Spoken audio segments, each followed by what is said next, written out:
Welcome back to Genshin Impact. The 6.4/Luna 5 update is now officially live.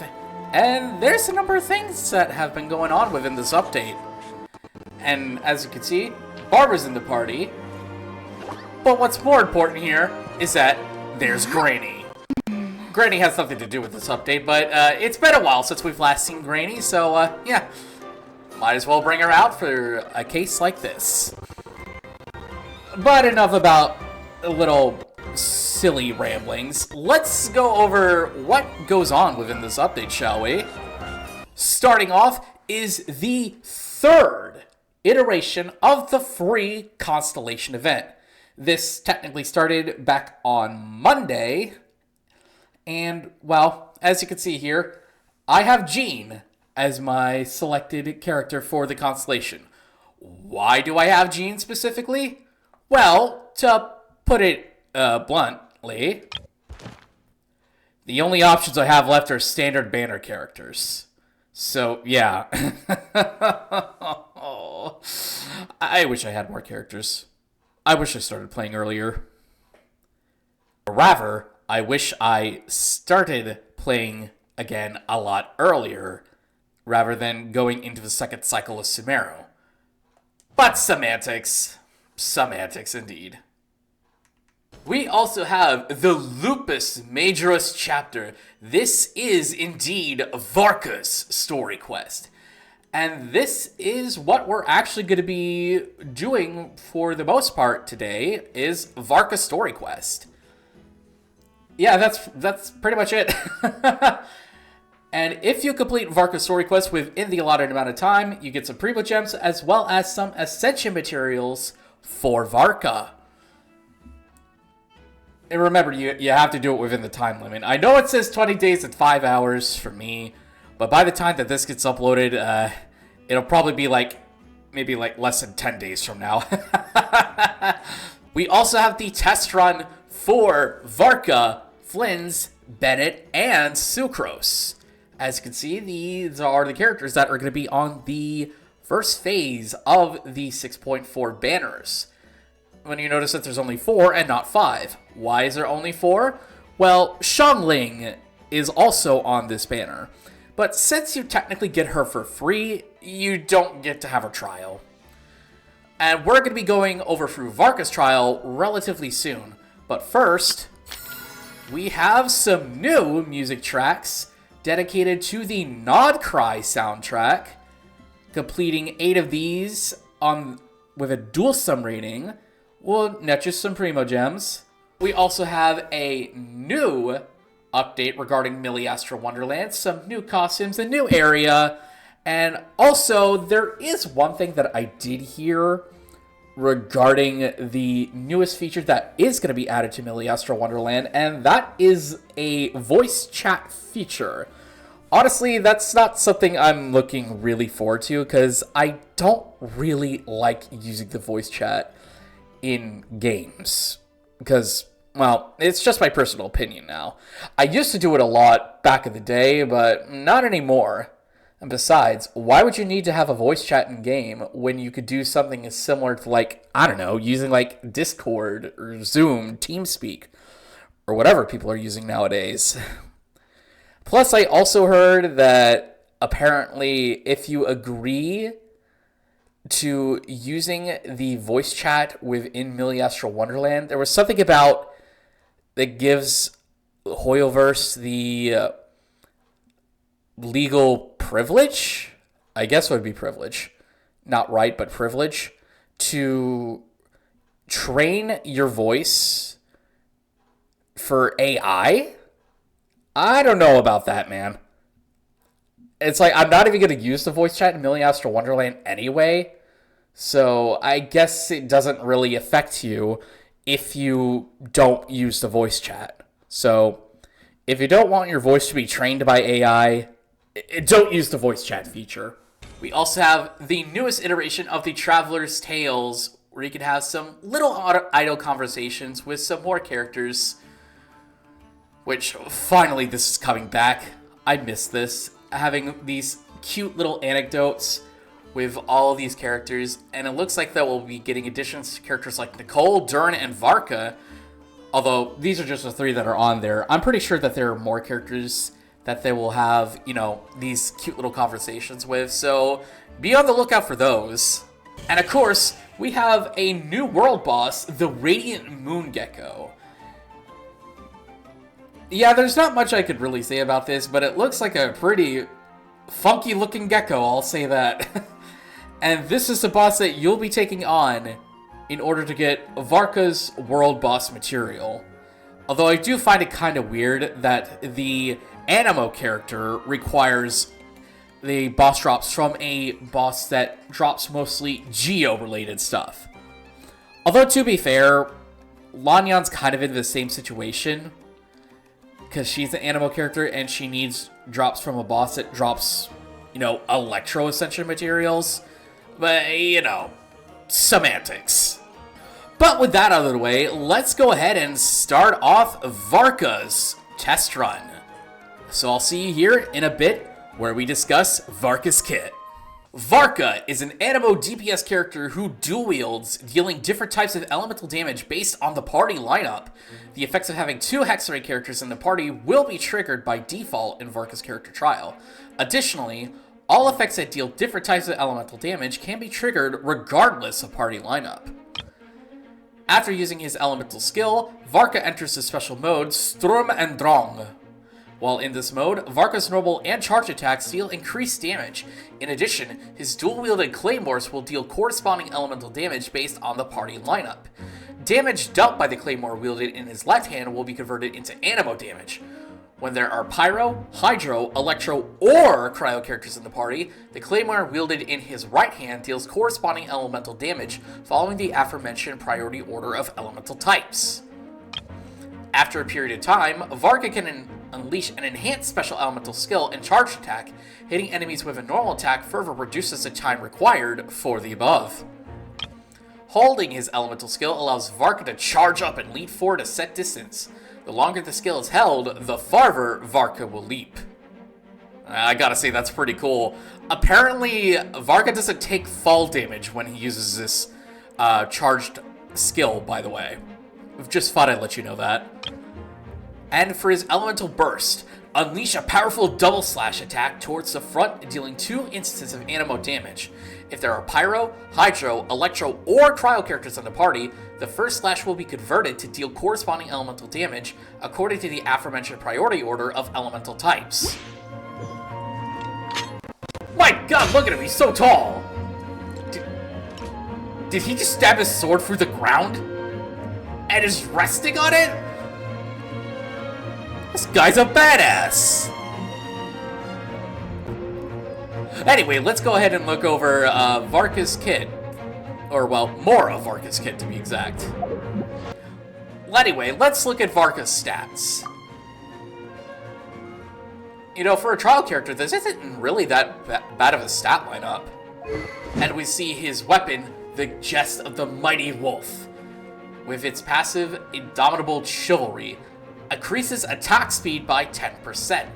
Every time the equipping character's normal attack hits opponents when they cast their elemental skill, or when they begin their charge attack, gain 1, 2, and another 2 stacks of 4 wins hymns respectively. Damage dealt is increased by 7.5% for 4 seconds, with a maximum of 4 stacks. This effect can be triggered once every 0.01 seconds. Additionally, when the party has the Hexarray Secret Rites effect, each stack of 4 wins him also increases the equipping character's crit damage by 7.5%. And as you can also see, this weapon also gives crit rate as its Ascension stat. For his artifacts, he is using the 4-piece A Day card from Rising Winds, which is, well, it's pretty good to have for your Hexarray characters. And we already know what this set does, so there's really no need to go over it. Of course, 0 constellations. And taking a look at his talents, you have his normal charge and plunged attack.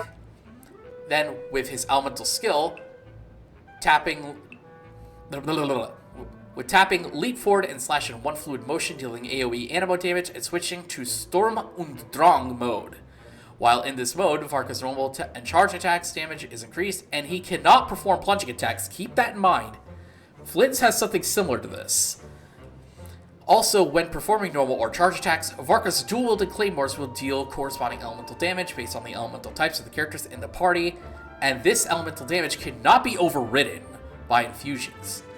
And while in Sturm und Drang, if there are Pyro, Hydro, Electro, Cryo characters in the parties, Varka's elemental skill Windbound Execution will be converted into the special elemental skill for Wind's Ascension, dealing corresponding elemental damage and animo damage. Additionally, Varka can also expend uses of the special elemental skill to perform a special charge attack known as Azure Devour that does not consume stamina to deal corresponding elemental damage. And we've already went over his burst. It deals 2 instances of animo damage if there are Pyro, Hydro, Electro, Cryo characters in the party. The first slash will be converted to deal damage corresponding to the elemental type, and also according to the aforementioned priority orders. So in this case, it would be Pyro, takes higher priority, then Hydro, then Electro, and then Cryo. And then we have his Ascension talent, Dawn's Wind's March. When there are Pyro, Hydro, Electro, or Cryo characters in the party, according to the aforementioned priority order of elemental types, for every 1,000 points of Varka's attack, will grant Varka a 10% animo damage boost and corresponding elemental damage bonus. However, only one element can gain bonus damage this way, and up to 25% bonus damage can be gained this way. So, in essence, I guess he would really need at least 2,500 attack. Which, to be fair, isn't really that big of a stretch. Like, some characters need at least 3,000 attack. Additionally, if there are at least 2 animo characters, or at least 2 characters of the same element among these other 4 in the party, the normal charge and special charge attacks, Azure Devour, and the special elemental skill for Wind's Ascension that Varka deals or unleashes while in the Sturm und Drang mode will deal 140% of their original damage. And if there are at least 2 animo characters and at least 2 other characters of the same element present in the party at the same time, the aforementioned effect will be increased to 220%. His second Ascension talent, Wind's Vanguard. When nearby party members trigger swirl reactions, Varka gains 1 stack of Azure Fang's Oath, increasing the damage dealt by his normal, charged, special charge attacks, and special elemental skills by 7.5% for 8 seconds, and it stacks up to 4 times. And each character can grant Varka with 1 stack of Azure Fang's Oath every second this way. And with his Hexray effect, after completing his Witch's Homework quest, he gains this Secret Rites effect, and enhances the special elemental skill for Wind's Ascension. When Varka hits an opponent with normal attacks while in Sturm und Drang, the cooldown of Wind's Ascension will be reduced by 1 second. And his passive talent, for every party member that is from Mondstadt specifically, the hold version of Varka's elemental skill, Windbound Execution's cooldown, is decreased by 5%. However, this doesn't trigger in Domains, Trounce Domains, or the Spiral Abyss. So, I guess it would actually be a really good thing to have only characters from Mondstadt in Varka's party. But enough about me I like yapping. to drink on occasion. Any and every occasion. Good one. That is a good one. Anyway, let's go ahead and get started, shall we? Let's go ahead and use our elemental skill. Use our normal attacks. And now let's do an enhanced elemental skill. Oh, that was... Let's do it again. Oh, that's pretty fun. And now, time for the burst. That's very Varka coded. And now, let's get on to the actual challenge itself. Oh, well, it looks like we got his best team lineup already. Well, until, like, Nicole is released as a playable character. But yeah, supposedly, this is actually Varka's best team lineup. For those of you that are not aware of this. So let's go ahead and start this trial off. On me. No, on Durin. Going in. Let's So light we it up. do a little bit of Time something for like this. takeoff. Here we go.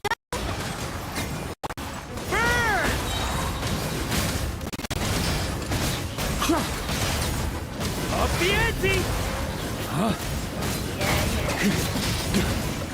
Oh, wow, that's a lot of damage.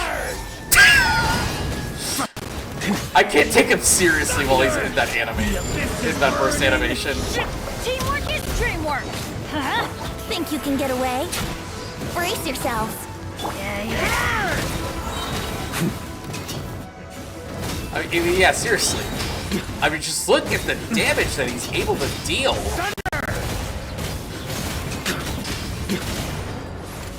Maria sweeping in. Okay, there we go. I mean, just look at how he stabs that claymore into the ground. I mean, man. Okay, I'll go ahead and say this. Varka definitely seems like a very fun character to play. And I also enjoy the fact that you could also use him with other team comps that don't necessarily require pyro, like at the trial. Like, you could do two hydro You could do teams with like 2 hydro characters, 2 electro characters, 2 cryo characters. I guess in a way it's kind of similar to Chaska, except for what I recall, Chaska really requires multiple elements in the party, rather Varka requiring one specific element. So with that out of the way, let's go ahead and get back to the main area, and we'll go ahead and start off Varka's story quest.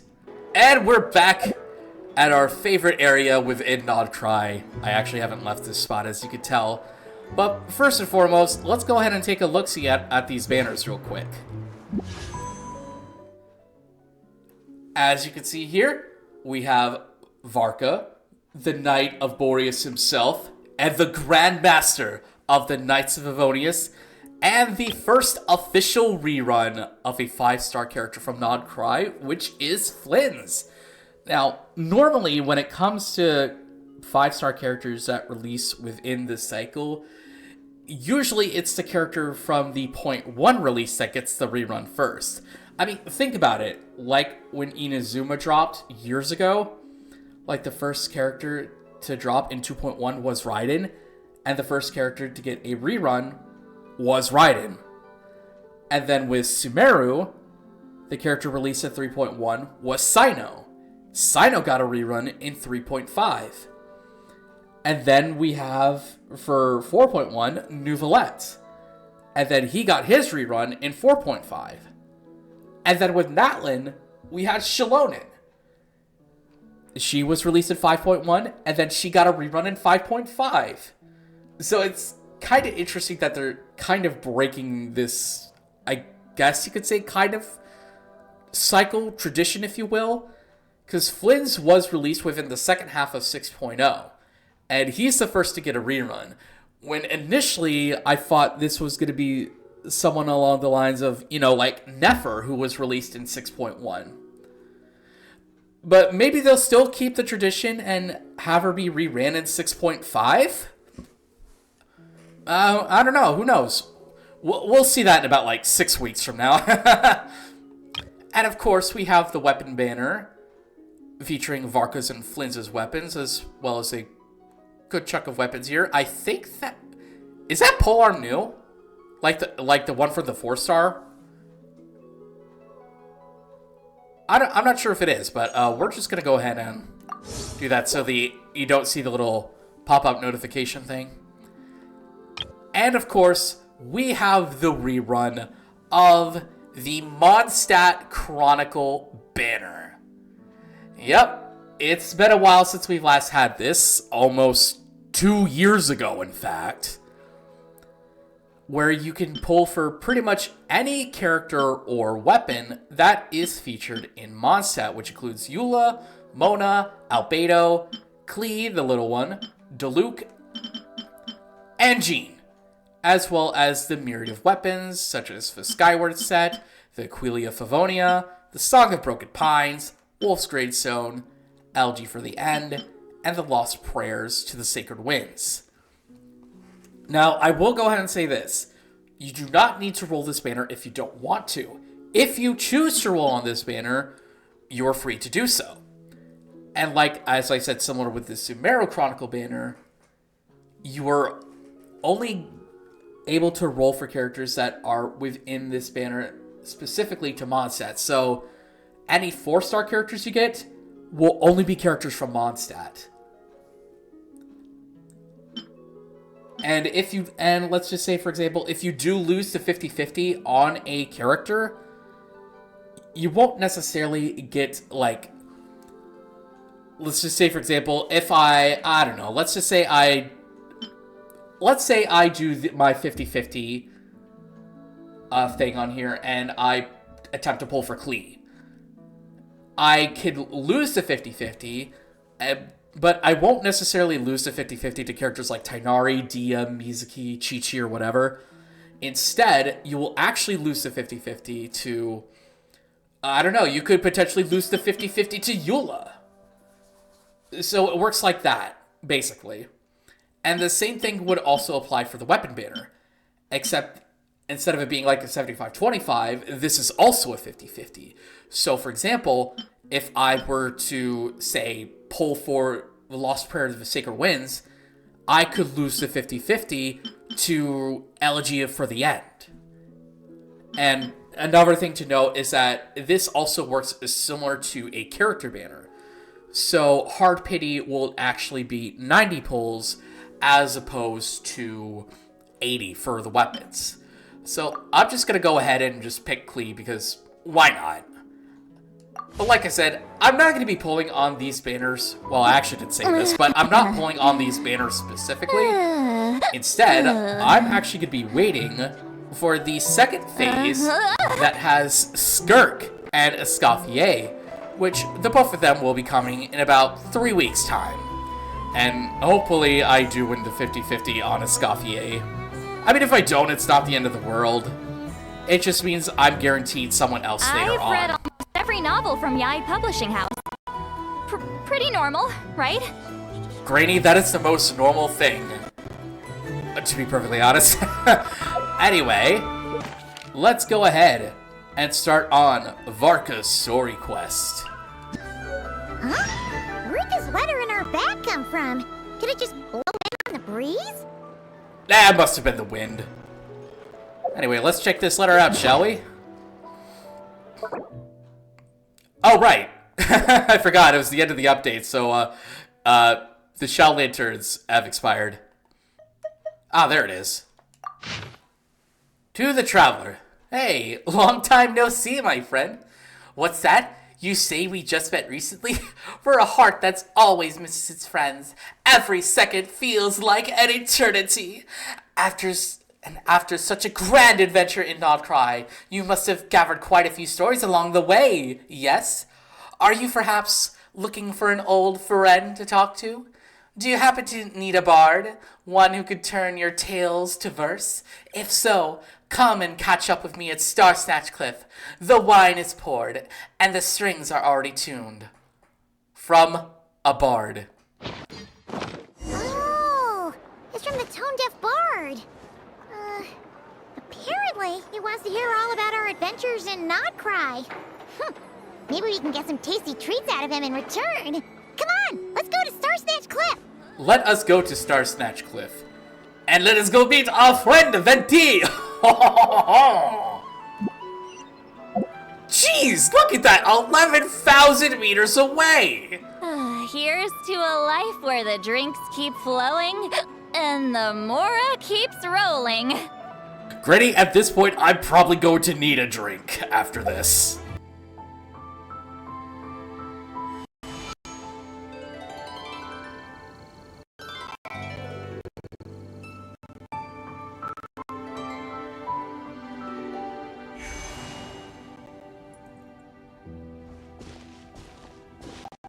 Welcome back, old friend. And how should I be addressing you these days? The Honorary Knight of Mondstadt? The Tumaini of Natlan? Or the Great Hero of Nod-Krai? Just call me by my name. Well, you sure have your finger on the pulse. We've barely caught our breath since Nod-Krai, but it sounds like you've already heard about what went down. It was certainly the Nod-Krai experience, after all. You should check out the Nod-Krai experience, by the way. It's really long, but it's also really fun. News travels fast on the wind. But before I can turn your tales into tunes, I need to hear them from the horse's mouth. Oh, right. Yeah, I forgot to mention, I have a horse inside me. My wine and my lyre are at the ready. So please, traveler, take a seat and tell me your tale. Okay, but first I'm gonna have to do the Teo step real quick.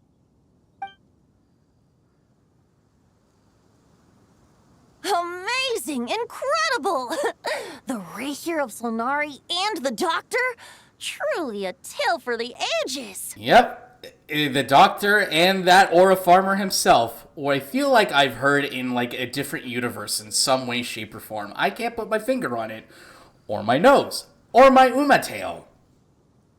So I'm guessing the wild hunt is a thing of the past now that you've defeated the Rahier of Solnari? I don't really think it's that simple, but I don't know.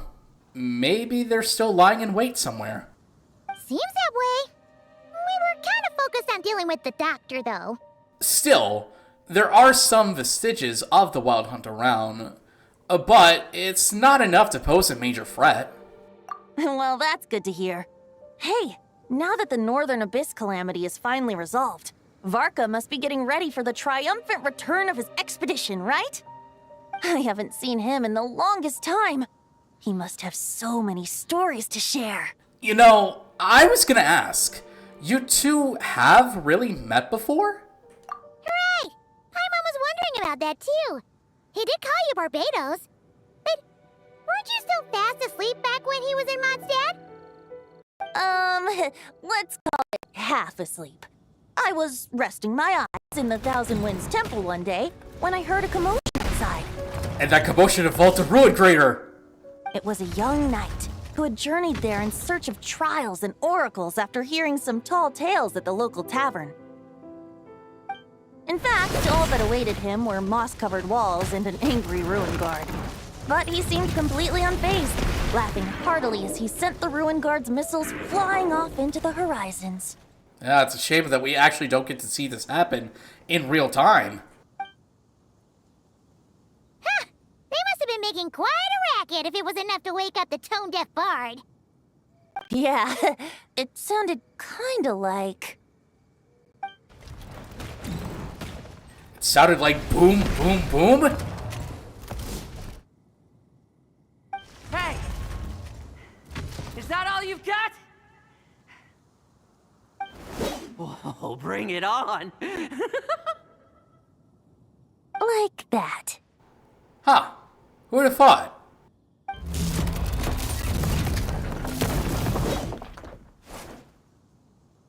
Giving up already? You're not half as tough as Varka said. A young knight of Favonius trekking out to the Thousand Winds Temple in search of adventure. Now there's a sight I haven't seen in a while. A bard in green clothes. Does this mean... Oh, you're Venti?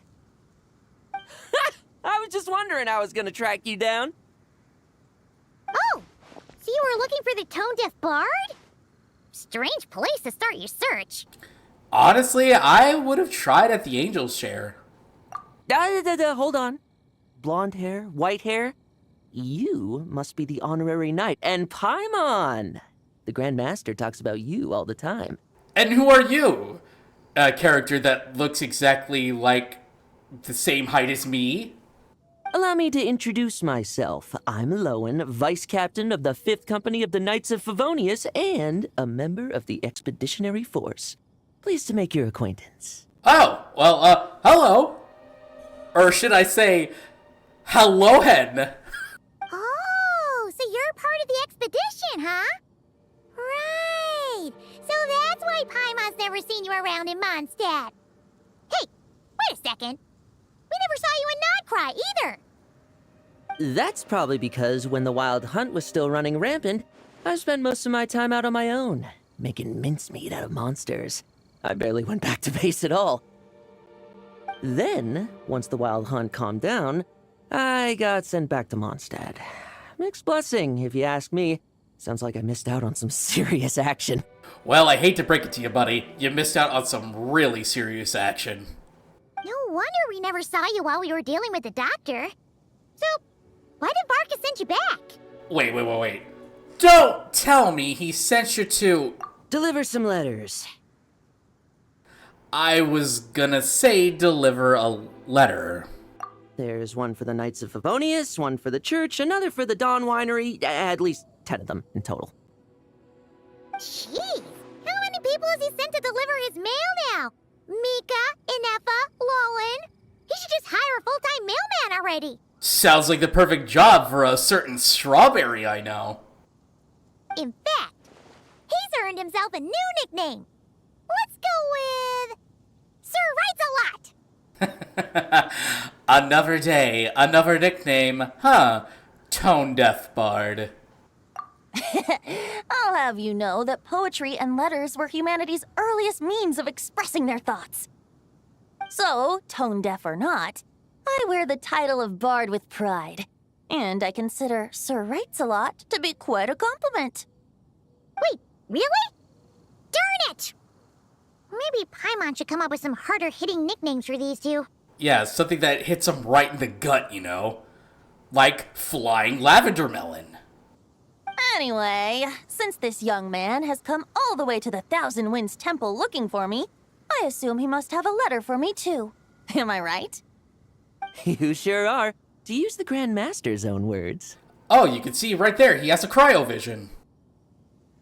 This one is for the bard in green clothes. These days, I think he goes by Venti. Doesn't really have an address as such. You could start by asking around in Mondstadt, or maybe try your luck at the Thousand Winds Temple. I figured that since there was this punching bag here, Ruin Guard, I could get some practice in while I was at it. So, I came right here the second I got back to Mondstadt. Punching bag. in all essence, a Ruin Guard is basically a punch bag, if you really do think about it that way. That Varka is so slapdash sometimes. It's a good thing we happen to be nearby. So, Venti, what does the letter say? Oh, he also said to remind you to write back.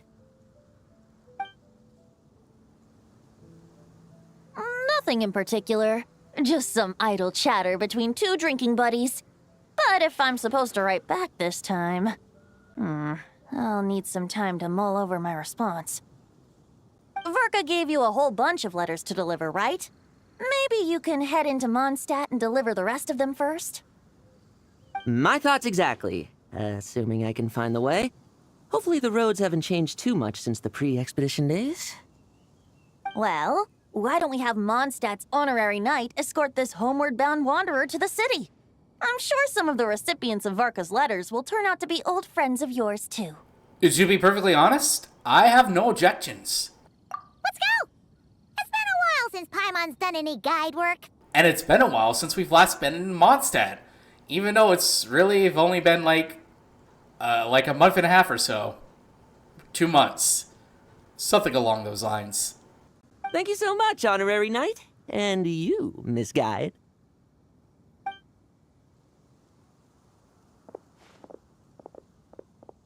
The Abyss. The Wild Hunt. Andreas.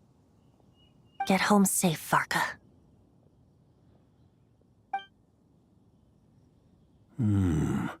Why do my ears feel so hot all of a sudden? Is someone talking about me? Surely there's no way anyone found the secret stash of cash in my office. That would be terrible. Wait, the money he's more concerned about the money? Grandmaster, bad time to get distracted. Watch out! Enemies approaching! Huh? Oh, it's just a few stragglers. They're no real threat to us. This expedition is almost over. We just need to deal with these final few targets, and then... we will make our triumphant return!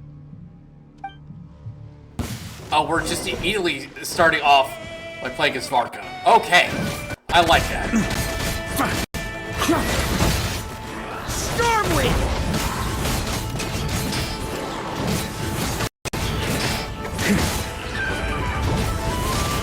Right, I forgot. These are the types of enemies that have to cheat and basically have a second health bar.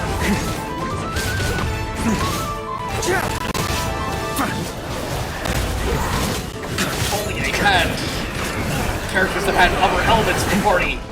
Otherwise, this would make things significantly easier.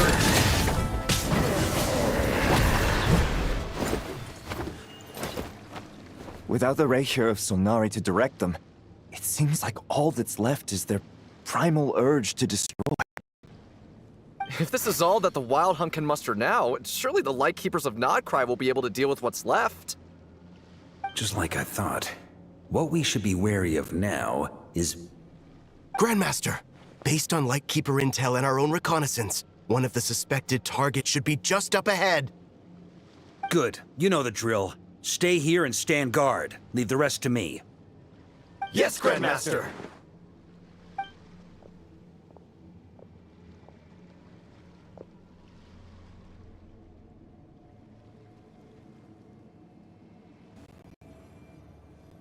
We meet again, Andreas.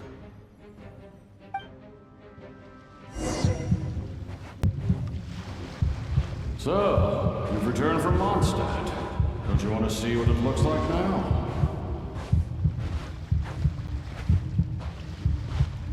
I was planning to take a look around there myself. Perhaps you could be my guide. What's this? An echo from 1,000 years ago? I believe it's time we meet face to face.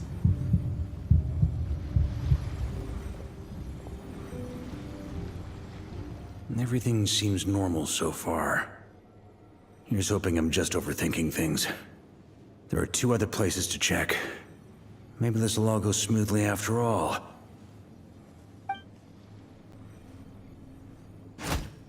It's your turn, my friend. Come, Andreas!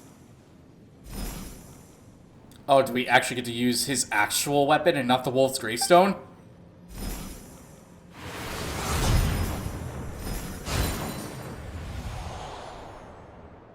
Although, for returning to your old home, perhaps Andreas is a little too ostentatious. Might be better to go by... Boreas. Huh? Injustice. Corruption. Iniquity. Is the surface world still as wretched and foul as ever? Answer me, heir to the knighthood of Boreas. Whoa! That's one cool looking doggy! Looks like I'm not getting out of this without a fight.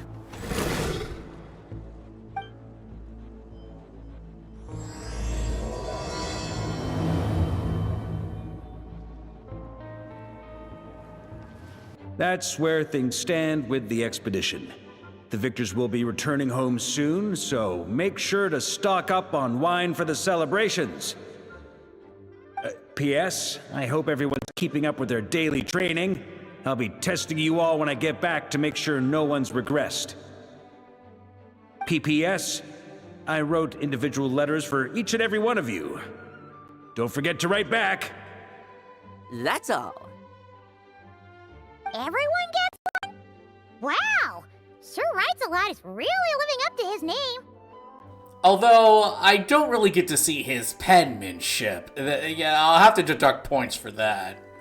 I guess the Grand Master must have something specific to say to each of us. Even I got a letter, and I'm not a real knight yet. Jean? Oh, yes. That's our Grand Master for you. By the way, anyone know where I can find the cavalry captain? I have a letter for him as well. You mean Kaya? He said he was meeting a friend from the church at the Angel Share. Allegedly for work. Said he was exchanging intel. But I'd say there's a 50-50 chance he's just there for a drink. The Angel Share. Wait. Intelligence from the Church of Favonius? I'm on bets there'll be lots of familiar faces there. How about we deliver Kaya's letter? And these other two as well! Really? Oh, that would be a great help, thank you. Our thanks to you too, Lowen. The other knights will help distribute the remaining letters. You've had a long journey. Please go get some rest. Great, but I won't be resting just yet. I have one last letter to deliver to Wolvendom. This one, I was planning on delivering personally. I heard that another challenger recently passed Boreas' trial. Well, with any luck, that wolf might be willing to reveal himself to me, too. Very well, but please remember to show respect to the local wolves. I will. Goodbye.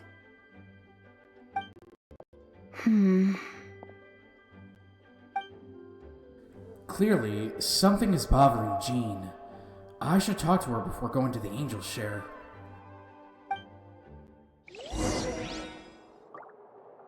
Ah! Suddenly, I'm Skirk!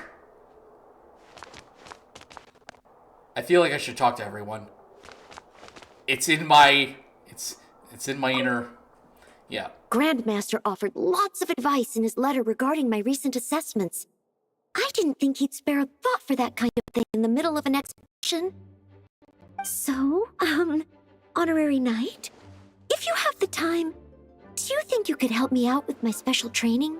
Once I get the free time, absolutely.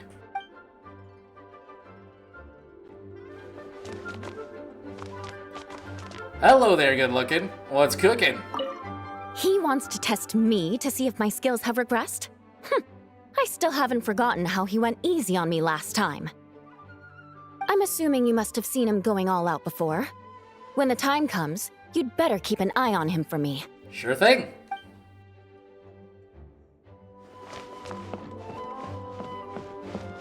I love conversing with others. It's fun. Hello there. Ah, the Grand Master. The archives are filled with documents awaiting his review. I'm not letting him run off again until he's finished dealing with every last one. On another note, have you spoken to Jean? I hope she'll finally be able to relax a little once Varka returns. Oh, right, we still need to talk to Jean. I was just distracted by talking to two beautiful women. And Noelle. Hello. Okay, we'll deliver these letters to the Adventurers Guild and the Cat's Tail. You can just handle the ones for the Angel Share. The expedition is finally wrapping up. Oh, I hope the maps I made on our way there are good enough to get them safely home.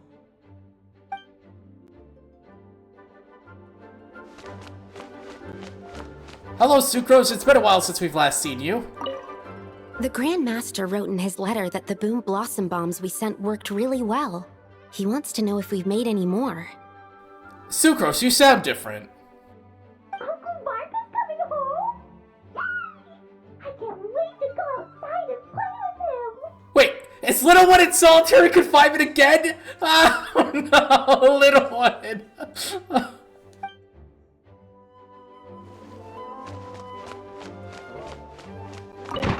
Oh, Jean!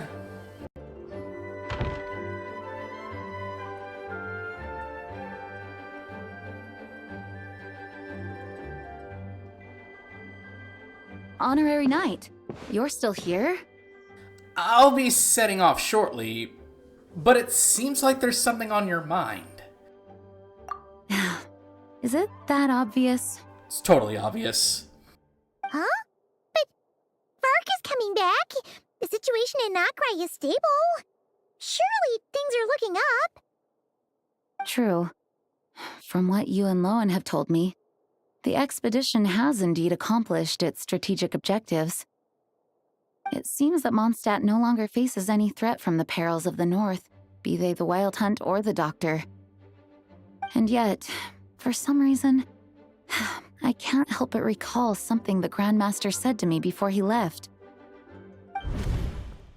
If I don't make it back from this expedition, you'll have to assume the mantle of Grand Master of the Knights of Favonius. If it comes to that, remember to train the next Knight of Boreas in my stead.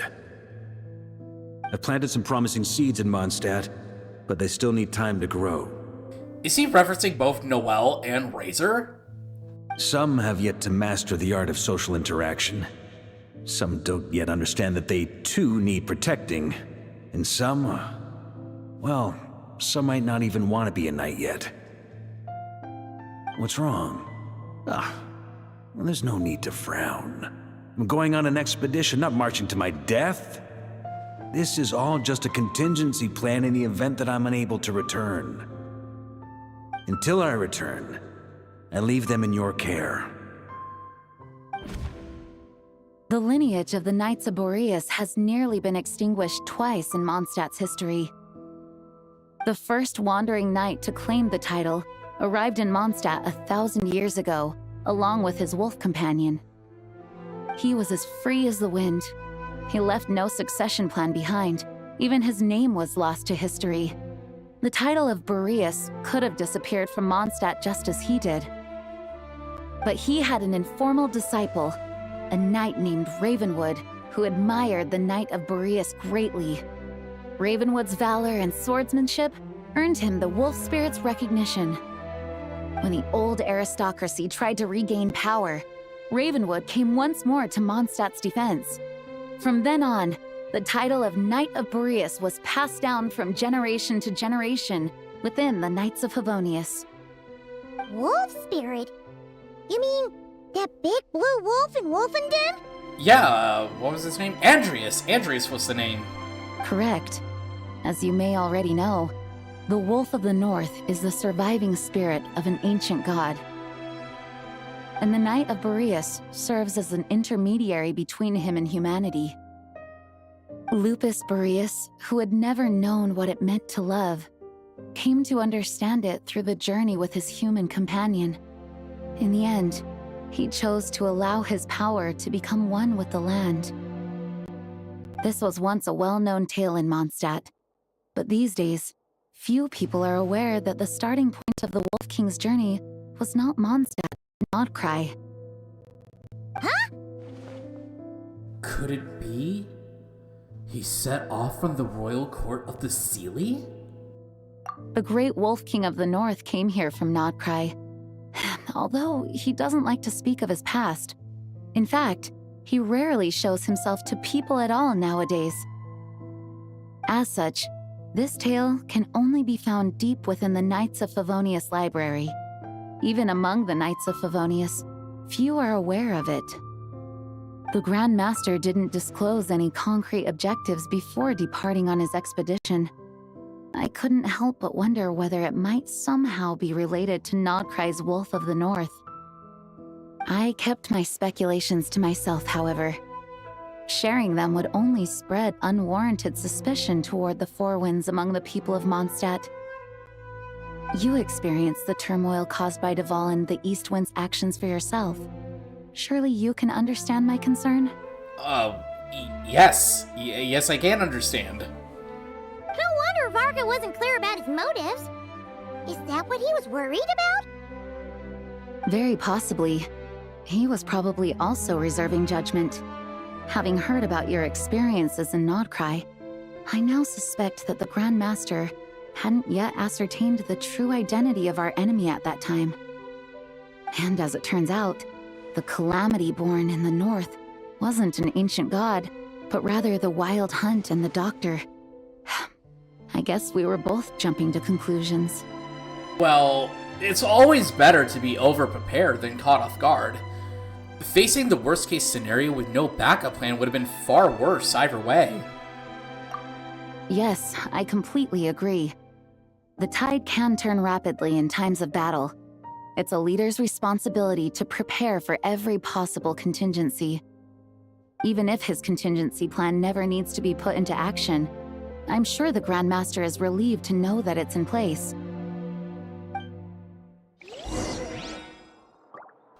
Oh, Jean. Never change. You see, there's a reason why she's one of my all-time favorite characters. When you're mixing drinks in hot weather, start by pouring in cold water and add ice cubes. Then drain out the water before adding the other ingredients. How's that for a secret recipe? Maybe it's worth a little intel in return. Please. I've known that little trick for a good 10 years at least. You'll have to offer something a little more substantial if you're serious about trading. I know there's no one else in the tavern right now, but do you two really need to talk so loudly? Especially if you're supposed to be exchanging confidential information. Hiya, Rosaria! D-Luke! Paimon knew we'd find you here. Wow, Paimon, this is the first time that you actually haven't referred to Diluc as Master Diluc. That's interesting. Looks like it's about to get even noisier. A little liveliness never killed anyone. Traveler, Paimon, what brings you our way? I have a letter for each of you. Please allow me to once again express my sincere condolences regarding your late father and the incident with Eric. We make absolutely no excuse for his crimes. I hope you will give some serious consideration to the question I asked you before I left, though I'm sure you're tired of hearing me ask by now. The Knights of Favonius will always welcome you. From the look on your face, I'm guessing the Grand Master is still refusing to drop it? He nags like an old man. It's hardly surprising. Well, it's probably considered the fact that he literally is an old man. That's probably more like in his 40s or even 50s at this point. Huh? Drop what? What's this about? Nothing, really. Before leaving on the expedition, Varka came here to chat with me over a drink. I failed to avoid him. He, asked me if I'd consider rejoining the Knights of Favonius, and I declined. He expressed his regret about everything that happened, and asked me to reconsider. That's all there is to it. Yeah, right. Sounds like you skipped a lot of details. There's clearly more to it. Whatever details I chose to omit are in the past. Dragging them back up now serves no purpose. You say that now, but back then, you couldn't let it go. You and the Knights of Favonius were constantly at odds. I wasn't seeing the full picture. I've had a lot of time to reflect since then. But my answer remains unchanged. I'm not rejoining the Knights of Favonius. Both the Grandmaster and the acting Grandmaster are too upright and honorable. I can't see the shadows that lurk beneath them due to the size of the organization they lead. They need someone on the outside to keep watch vigilantly. If I had a Mora for every time I've heard you repeat that argument.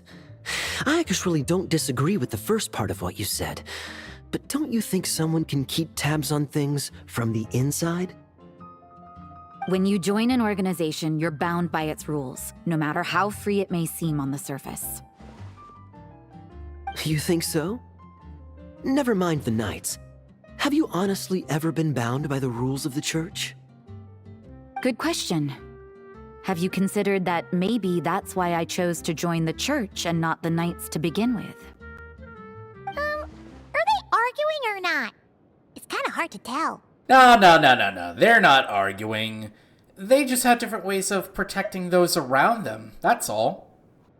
Oh, kind of like the contingencies Jean was talking about. The more ways they have to protect their home, the better. Huh? Traveler?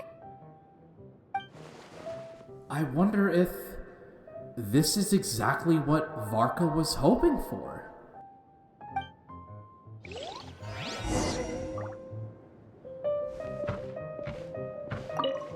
What should I report back to the Grand Master on?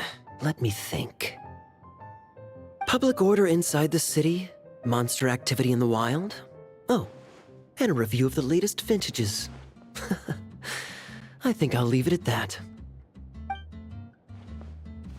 Classic Kaya, am I right? My reply won't be a long one, as usual. I'm sure Varka won't be surprised. Short and sweet to the point. That's Diluc for ya.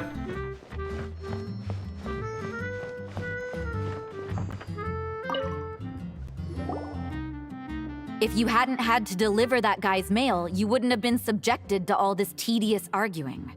When I write back, I'll tell him to quit making trouble for other people. It's no trouble. Lowen did most of the work. We just volunteered to do the last leg of the journey. Mostly so we could come say hello. Besides, I wouldn't really call that an argument. You just had different ideas on how to protect Mondstadt. So you see what's really going on here? All three of us fell for that old rascal's scheme far too readily. Huh? Scheme? What do you mean? Was Varka lying in his letters then? No. While I'm sure Varka knows full well that Diluc would never agree to rejoin the Knights, I believe the sentiments he expressed were genuine, as was his offer to welcome Diluc back. There are people like Kaya and I, and then there are those who are true champions of justice to the core. Those people are the most susceptible to being driven to extremes by great upheaval. It's happened in Mondstadt before. Not only that, but it happened to a Knight of Boreas. That'll really hit home for Varka. And that's why his nagging is even more persistent than usual. A champion of justice driven to extremes? You're saying that happened to a Knight of Boreas? Yeah.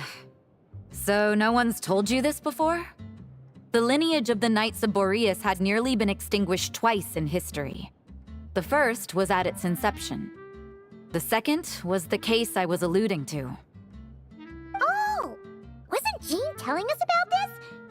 Wait, and then we got caught up talking about the expedition, and we never got around to the second time. You're right, Jean did mention it. But we never went into full detail about it. I happened to hear about it from Varka once when he was drinking and started yammering on. The second crisis in the Knights of Boreas lineage. It was 500 years ago. Although the Knights of Boreas are meant to be intermediaries between humans and wolves, in practice, very few of them have been truly recognized by Lupus Boreas over the past millennium. Of those who have, the best known are the first Knight of Boreas, Ravenwood, the wolf pup Rostam, and Varka himself. But 500 years ago, there was one who earned the respect of Boreas even before gaining the title. He was a disciple of Rostam. They thought he would become the mightiest Knight of Boreas who ever lived. He was the perfect knight. Righteous, principled. His name was Roland, the blood-stained knight. Yikes! Bloodstained Knight? That sounds a little ominous. Sounds like there's an artifact set that actually resembles references the Bloodstained Knight himself. Well, apparently his original title was the White Knight. But he lost countless comrades during the Abyssal Calamity 500 years ago, including his tutor and mentor, Rostam. The endless bloodshed stained his sword and armor a crimson as deep as black, transforming the White Knight into the Bloodstained Knight. After that, he threw himself completely into battling monsters, leaving Mondstadt and the Knights of Favonius behind. To this day, no one knows his final whereabouts.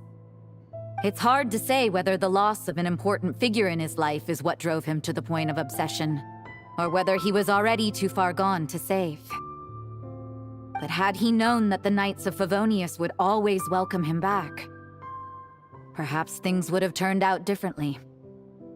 So if you want my opinion, the reason why Varka keeps asking Diluc to rejoin, despite knowing that he'll never say yes, is to let him know you're not alone. After all these years, he's still as persistent as ever. Just like how he used to be with me. Huh. Turns out Varka's a lot more thoughtful than he lets on. Paimon had the wrong idea about him.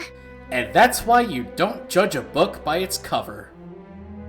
Anyway, there's still something about this whole Boreas business that Paimon isn't really getting.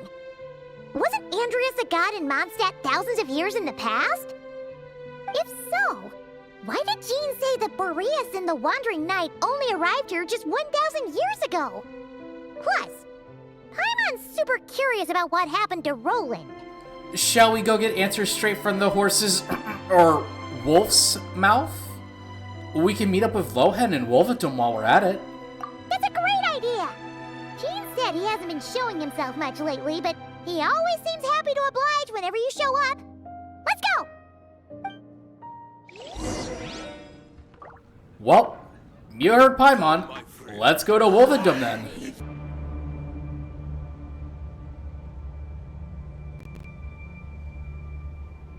What's going on here? Was Wolvendom always like this? Paimon has a bad feeling about this. Yeah, especially since the atmosphere feels a little bit more purple, if you will. And we know about our track record when it comes to purple. The Wild Hunt! What are they doing here? Watch out! What? Wait a minute. That doesn't seem right. What's the Wild Hunt doing here in Mondstadt? Busted. Fulfill our pact! Please. Sword!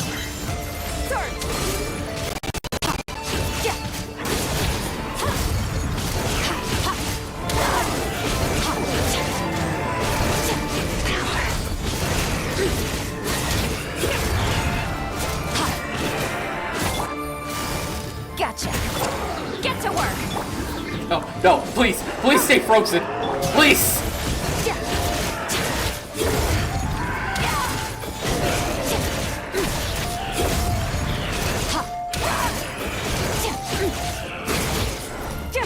Don't worry, I'm almost done with him. Show no mercy! Just give me a little bit.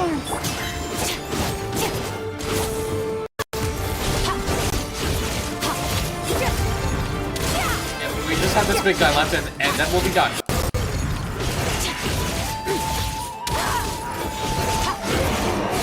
There we go. Oh, are you alright? Stay alert. There's still something nearby. Oh no! What now? There better not be more Wild Hunt monsters!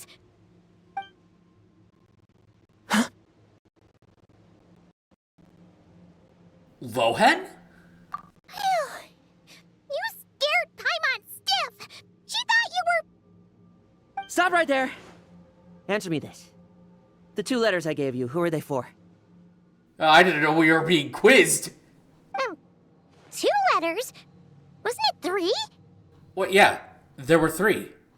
Kaya, Diluc, and Rosaria. Okay. Well, Paimon's coolest naive expression doesn't appear to be an act.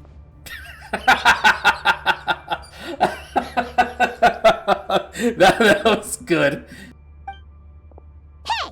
What are you trying to say? Wait, what are you trying to say, huh? Huh? He's saying you passed the test. Paimon passed a test? Really? Ha! She didn't even realize she was taking one! You may dispense with your suspicions.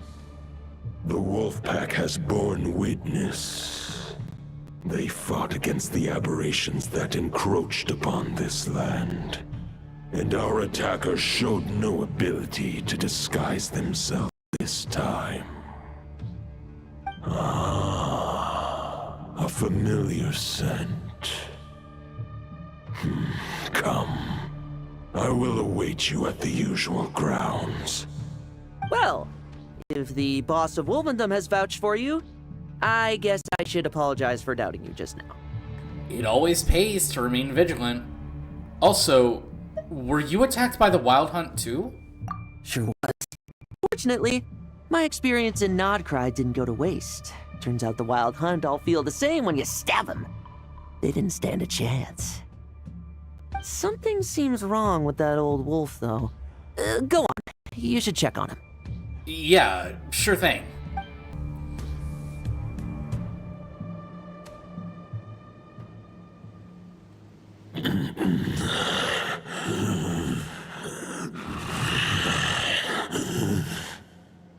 Lupus Boreas, not injured. Why so weak? Am I not strong enough? You are not to blame. With your Iron Claw, you successfully blocked their attacks. However, their assault went beyond the mere physical world. They followed my trail from the distant north across the ley lines. They sought to corrupt the territory I protect. But I shall not let them succeed without a fight. A trail starting in the north. So they came from Nod-Krai? We meet again, human Lupical. It's been a while, Boreas. So, are you saying that the Wild Hunt we just got attacked by came all the way from Nod-Krai to Mondstadt? How is that even possible? As you know, I stand before you as an incomplete being. I am but one remnant of the god Andrias' soul. The source of this turmoil. I can sense it. It lies in the north. It is the part of me that remains in Nod-Krai, from whence I came. Huh? Now Paimon's even more confused. How can he be in two places at once? Are all gods like this? Do you all like to split yourselves into multiple parts? For many gods, housing a part of their soul within an object is no difficult feat. But those who can perform such delicate partitions as this are rare, even among the gods.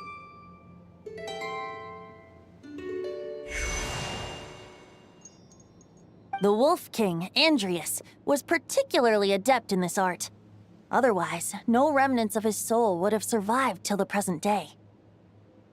Huh? The bard's back? Yes, the bard is back.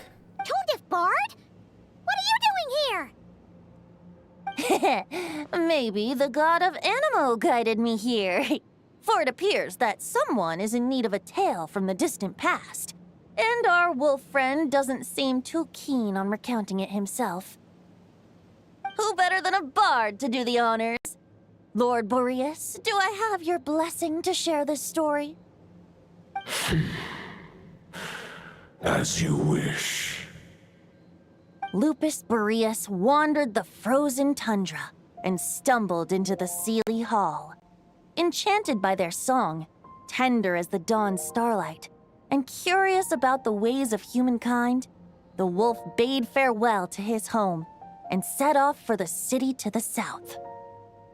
As the high tower crumbled and the fierce winds fell silent, Lupus Boreas, who once had hunted with the storm winds himself, looked within and inquired, was the shelter he provided for humanity really any different from that given by the reclusive king in his tower?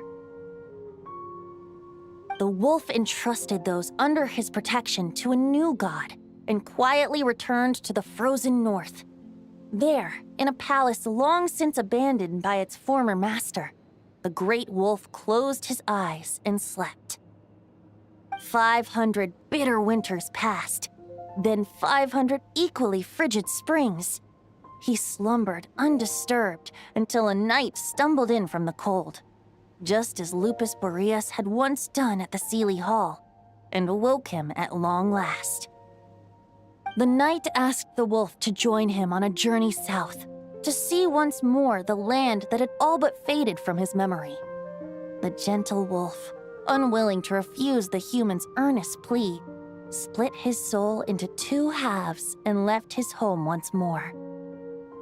Seeing how the ice and snow had given way to verdant plains, hearing the laughter and song that now filled the once somber city, the aging Lupus Boreas turned to his friend, the god of Animo, and remarked, "So, this is the world the humans dreamed of." Though the knight's journey was not yet over, the wolf chose to bid farewell to his companion here. He had written the end to his story. What knowledge he had been gifted flowed into the land. Everything he was, he gave unto the world. Well, that's how a bard would tell the tale. Lord Boreas, is there anything you'd like to add? There is no need for you to ask that question. I'm guessing the answer is no then. So that's what happened. You returned to Mondstadt with that knight 1,000 years ago, and then, for the sake of the new Mondstadt, you... You need not feel remorse on my account. That was my answer, my decision.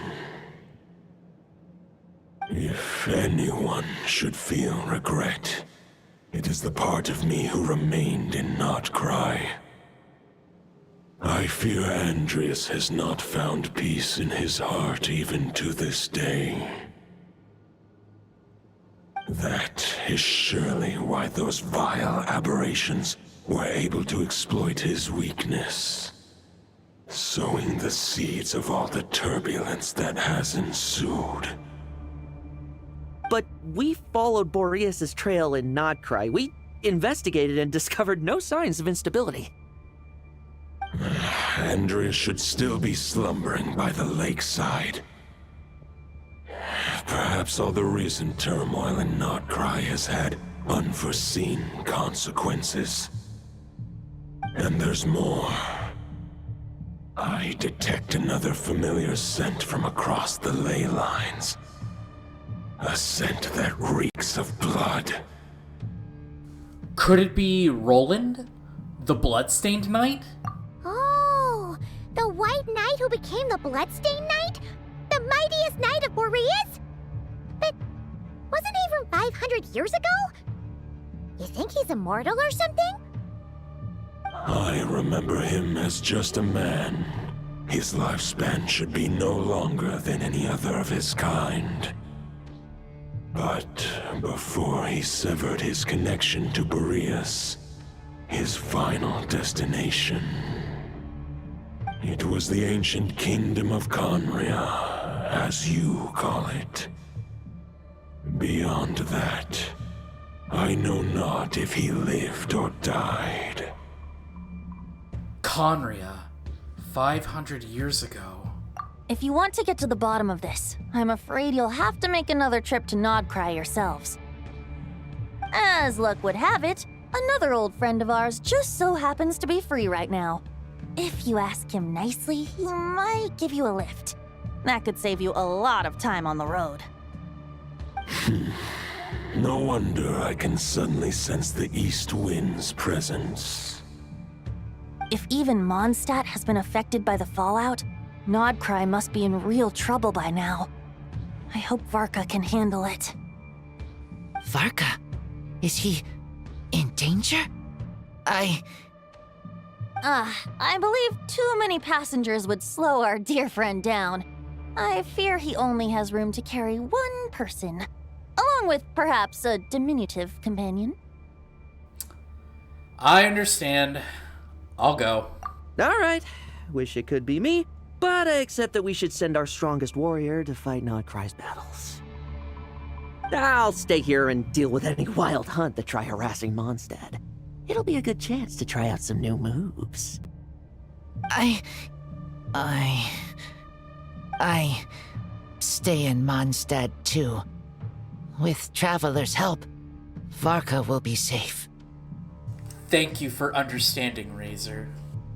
Razor, give me your iron claw.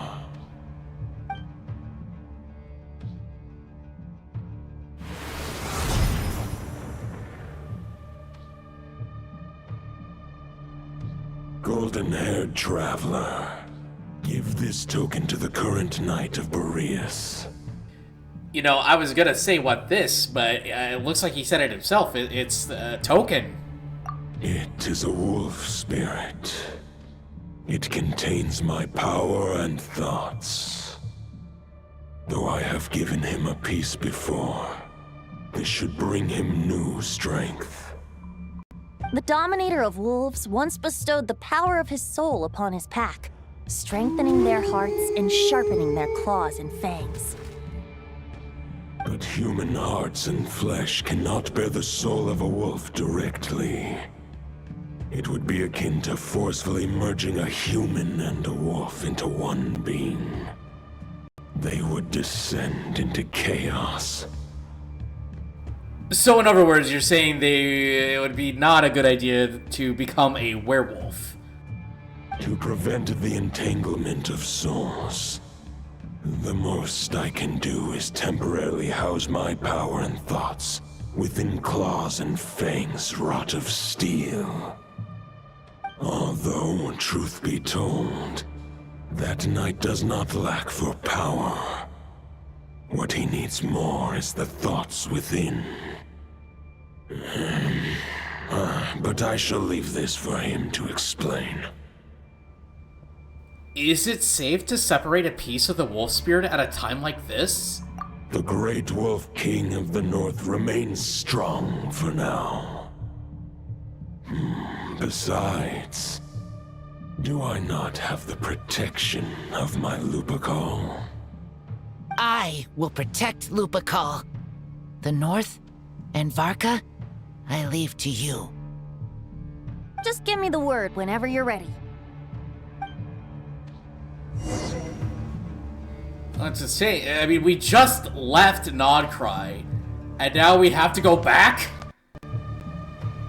I mean, as long as this gives me a reason to see Strawberry again, and that's perfectly fine with me. Any questions before you set off? Better ask now.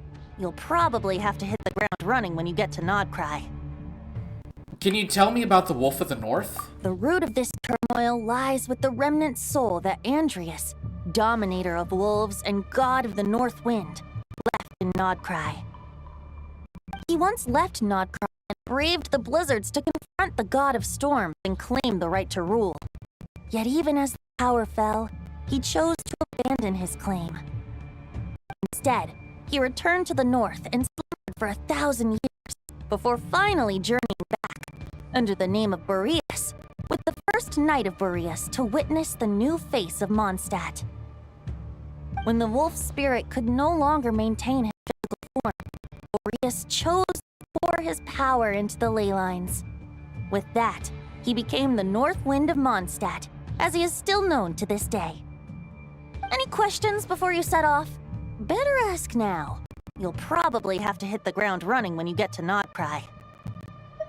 About Roland. 500 years ago, Roland seemed destined to become the mightiest Knight of Boreas ever to have lived. But he was too pure of heart. He believed firmly in his own ideals of chivalry, vowing to eliminate all injustice from the world. But the world had never been perfect and pure, nor would it ever be. Neither his mentor, the wolf pup Rostam, nor the Grand Master, known as the Lion of Light, could persuade him to temper his obsession. But what was the scent that reeks of blood that Lupus Boreas sensed? And what is its connection to Conria and the Abyss? Perhaps you will uncover the truth in Nod-Krai. Any questions before you set off? Better ask now. You'll probably have to hit the ground running when you get to Nod-Krai. About the token and the wolf spirit. The soul of a wolf is as unyielding as ice, and Andrius is a master of molding and shaping it. His people once drew great strength and wisdom from the wolf spirit. But human hearts and flesh cannot contain the soul of a god. Attempting to place the wolf spirit in a human vessel would slowly devour their sense of self, even if Lupus Boreas did not intend for that to happen. That's why Lupus Boreas developed the technique of imbuing weapons with his soul. It is his way of blessing his human call with the wolf spirit's protection. In fact, there is an ancient song that tells this tale. A weapon once of common iron, now through friendship turned divine. Twixt man and wolf a bond was made, a power born within the blade. As much as he might claim not to accept humans, his actions sing a different tune. Oh, but keep that little observation between us, will you? Sure thing. Any questions before you set off? Better ask now. You'll probably have to hit the ground running when you get to Nod-Krai. I'm good. Let's go. All right. Over to you, Dvalin.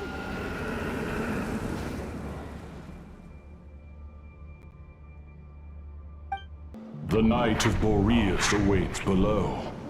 We must part ways here. Barbatos and I have other plans. We will meet you again later.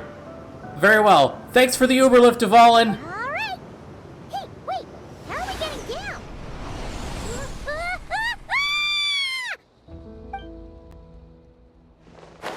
Ah! Just put me like that. Don't do that.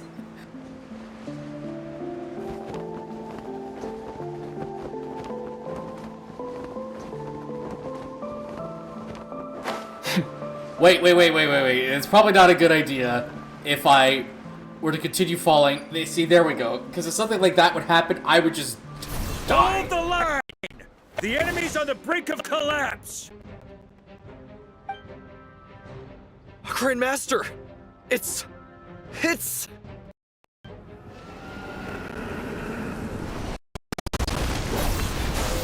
Haha! Reinforcements!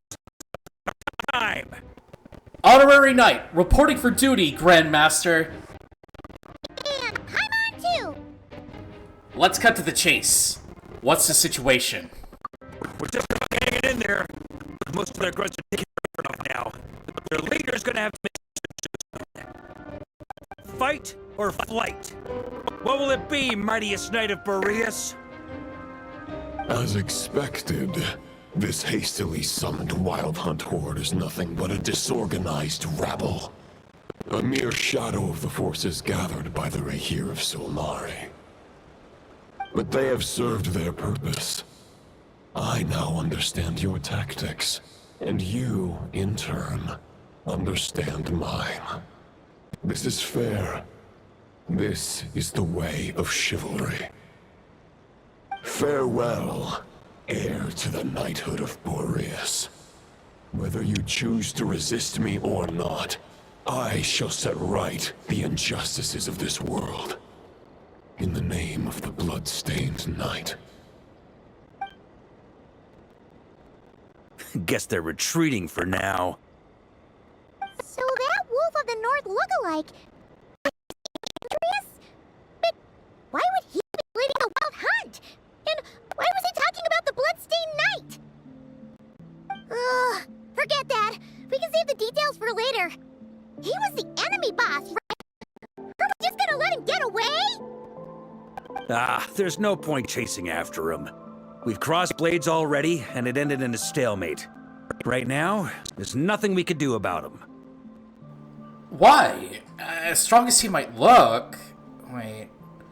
Surely he can't be any stronger than the foes we've fought before, right? True. We're still not certain of his true identity, but whether he's a god corrupted by the Abyss or a legendary knight, killing him might be just about possible, especially now that you're here. The difficult part is, we can't kill him right now. Huh? What do you mean?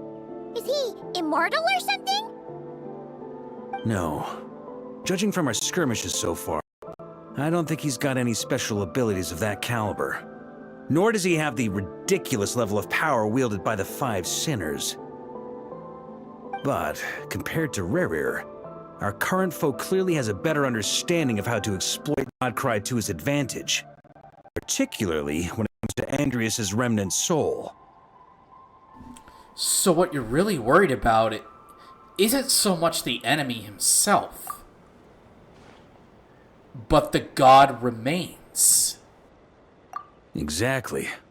Sounds like you realize what the crux of the issue is. I managed to cut off a sample from our foe, which Albedo and Durin are analyzing as we speak. Meanwhile, our other allies should be making their way home from their own battles by now. Let's discuss this further when they're back. We still have some big challenges ahead before this expedition can finally be declared a victory.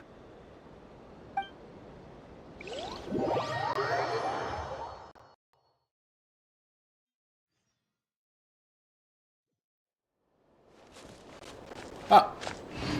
Alright then. The meeting's probably gonna be in the biggest tent, right? Looks like a bunch of people are there already. Why don't we go chat with them? Strawberry! I missed you! Hey, good to see you again. Oh, Boss Sneff asked me to pass on a message. She went to see Lauma and Columbina at the Frost Moon Scions. Apparently, there haven't been any changes to that space the Rahir of Solnari's in. That means the recent wild hunt attacks have nothing to do with Rerir, right? Whew, that's a relief. Paimon doesn't fancy facing him again. I don't know about that. I kind of want to see the Aura Farmer again. They're keeping a close watch on it just in case. With so many moon experts on the case, we're in pretty safe hands, huh? Oh yeah, Lauma and Columbina asked me to pass on a message too. Focus on the enemy you are facing.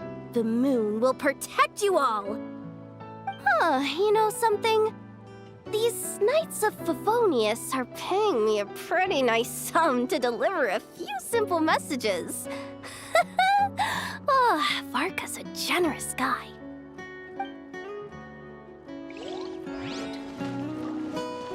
I agree. Farka is a generous guy, although he is a bit aloof. Inefa! Hello, Inefa! Short distance propulsion module on cooldown. 15 minutes until next departure. Switching to chat mode. Hello there, Paimon, traveler. What are you doing here, Inefa? Varka placed a sizable order with the Clink Clink Krumkake craft shop. I know is hard at work producing the strategic reserve, while I am handling the deliveries. Secondly, I am also here to attend the meeting in her place. Short and sweet to the point. That's why I love you, Inefa. Platonically, of course. Well, well, well, if it isn't Flynn's himself. Huh? Flynn's? Paimon thought the Lightkeeper's rep would be Iqua or Nikita. It's not like you'd have volunteered to attend a meeting. You're quite right. However, Itlua and Nikita are both busy organizing the Ratniki's region-wide response to the recent attacks. And since I'm well acquainted with everyone else here, I was the one they recommended to attend the meeting.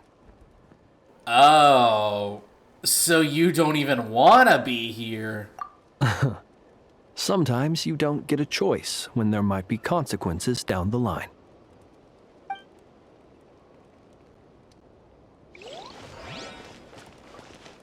It doesn't look like there's anyone over there. Alright. Hello there, Grandmaster. Hey, Honorary Knight. Looks like pretty much everyone's here. Albedo and Durin are just wrapping up their analysis. You want to wait for them here? Yeah, let's wait for the meeting. I've already done all the mingling. Great. While we're waiting, could you update me on the situation in Mondstadt? Gladly.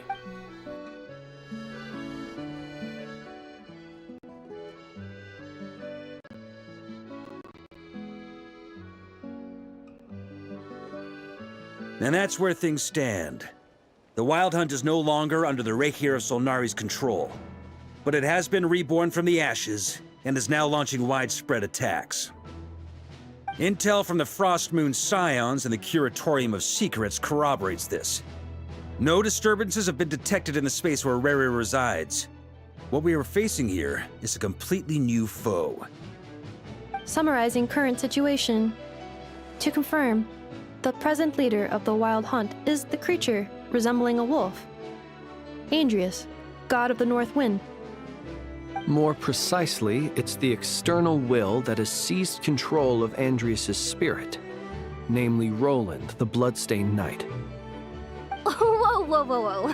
Hold on. I'm completely lost. Isn't Roland some Mondstadter from like 500 years ago? That is correct, Strawberry. How'd he suddenly get wrapped up with a god from 1,000 years in the past and the present-day Wild Hunt? Allow us to explain that part. Are you familiar with compensation mechanisms?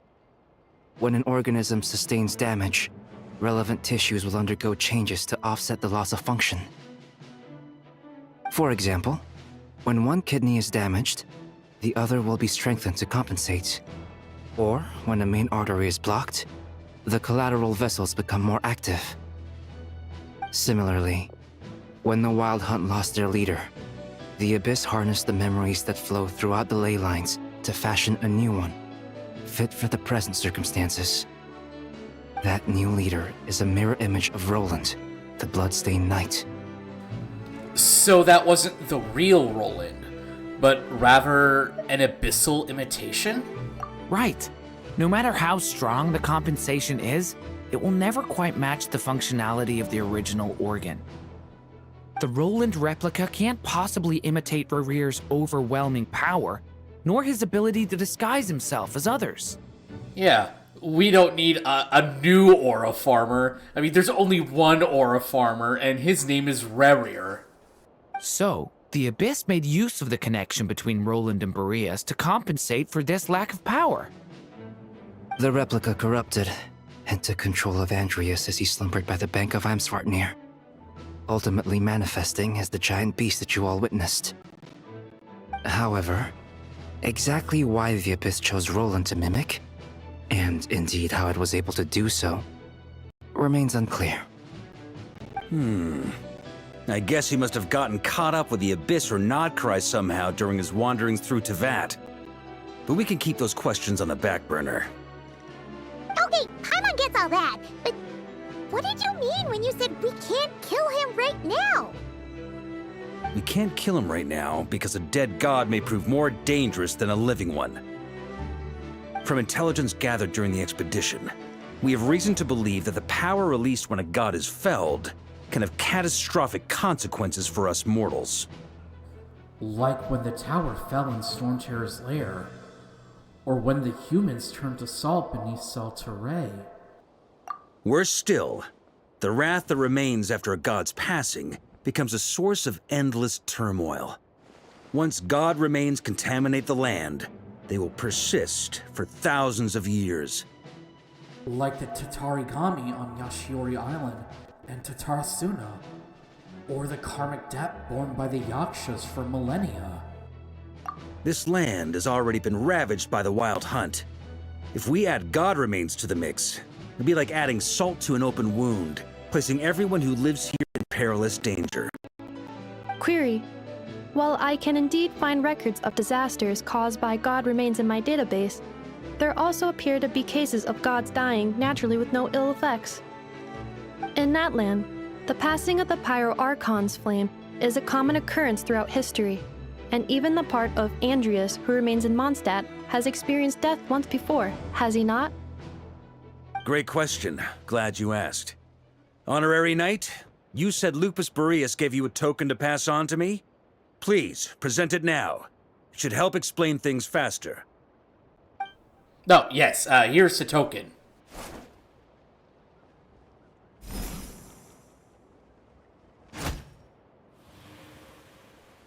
Come forth, Boreas! This form has come to the end of its time. I'm afraid I can accompany you no further on your journey. My My soul will fall into silence, and my power will flow into the ley lines of this land. Perhaps this is all that a wolf can hope to do for humankind. Do not grieve for me, for this is the end I have chosen. Instead, remember that one day, your wandering too must come to an end. Where and when shall that be? A final wish before I slumber.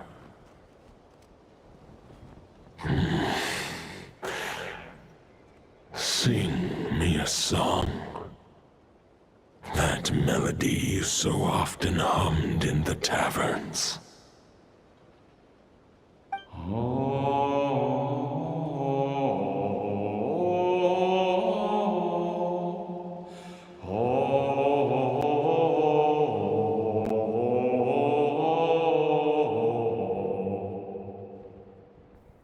What was that? You saw it too. You must have keen powers of perception. Not that it surprises me. That was Boreas' final thoughts before merging with the ley lines. It's the reason Mondstadt remains unharmed by his god remains. In his final moments, he made a choice to give everything he was to the ley lines. All to protect Mondstadt from harm. Sounds like Andreas spent thousands of years searching for his place in the world, too. Yes. And now our task is to return the answer he found, the decision he made, to Andreas' heart. Only then can he break free from the corruption and control of the Abyss, and make that decision once more. To merge himself with the ley lines. I see. I would say that planting thoughts inside the mind of a god sounds a little far-fetched, but since it was his own wish to begin with, it sounds feasible to me. Wait, we already have a perfect solution? Then why are we even having this meeting? Let's go do this thing! Strawberry, it's not that simple. Ha ha ha. If only it were that simple. Unfortunately, this one thought alone is unlikely to be powerful enough to break through the Abyss's control and reach Andreas' heart. We need to find a way to make the thought within this sword stronger, more resilient. For now, Boreas needs all his remaining strength to fight against the abyssal corruption to Mondstadt's ley lines. He can't afford to send us any more of his power. However, since his form was unstable during his journey for the first night of Boreas, many wolf spirit fragments were left behind along the way. If we can collect those fragments, we can use them to strengthen the decision to merge with the ley lines. So we need to retrace his steps and look for random fragments? But they could be anywhere between Nod-Krai and Mondstadt. It'd be like looking for a needle in a haystack. Or a hay in a needle stack. You don't need to worry about that. There's a few fragments left to gather in Nod-Krai, but apart from that, most of them are already inside this sword. I've been collecting them during the whole expedition. Huh? Wait. Seems like you got a head start on this whole thing now, didn't you? I mean, it's an expedition, not a stroll in the park. Step of the way, we've been hard at work planning for every possible contingency. Not just the wild hunt in the Abyss, but ancient gods remaining in Nod-Krai. Sounds like this plan was a long time in the making. It's almost as if you foresaw the future. As a matter of fact, I did. I caught a glimpse of fate's reflection, but I can't take credit for it. It was all thanks to the help of a few friends. Still, all I foresaw was that an abyssal calamity was brewing in the north, and I'd known more, we could have saved a lot of energy. Instead, we've had to make best guesses, prepare for every possible scenario. If all that preparation went to waste, all the better for it. But anything that proved useful, we knew we'd be grateful for down the line. And sure enough, now it's proving useful. Sure is. One crucial step remains. We need to gather the last few wolf spirit fragments scattered around Nod-Krai, and use them to make the thought within this sword as strong as it could possibly be. According to what Boreas told me before we left Mondstadt, his form was at its most unstable at the beginning of his journey. That means the fragments here should be the most powerful ones. But of course, we've been tied up fighting battles the day we set foot in Nod-Krai. First with the Wild Hunt, then with the Doctor. So, it wasn't until recently that we were finally able to confirm the status of the Wolf Spirit fragments. We now know there are 3 left to find. Okay, so 3 more mini expeditions to go. I managed to gather 1 fragment before Roland reappeared. I also have a confirmed location for the second, which I'll take care of in short order. As for the 3rd fragment, we've identified a general search area to focus on, but we'll need all hands on deck to pinpoint the exact location. Wow, you've made a lot of progress already. The final snag is that since our foe is a replica of Roland, he too will be aware of Andreas' history. He's sure to try and sabotage our plans by any means at his disposal. So everyone needs to bring their A game. Yep, only our A game. No B game, no C game, and no rest of the alphabet game. Only our A game. With our foe being from Mondstadt, it's our duty as Mondstadters to defeat him. And since the Wild Hunt is involved, the Lightkeepers will provide their full support. The Clink Clink Krumkake Crash will also help in any way we can. So what do they need me here for? Wait, I think maybe I signed a contract at some point. Didn't exactly scrutinize it, though. I mean, you actually read those things anyway, right?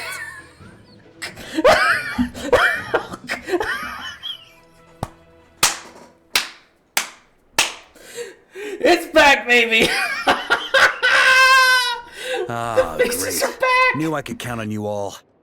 Lastly, our friend from the Curatorium of Secrets will provide intel and relay battlefield communications. Looking at you, Yehoda.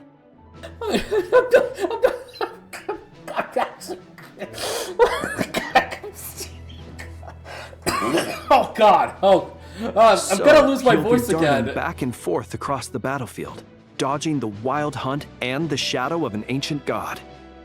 I'm impressed by your courage, Miss Yehoda. Rating for Yehoda updated. Higher quality ingredients will be used to prepare your future meals. Darn it! I should have known this payday wouldn't come that easy. I can't.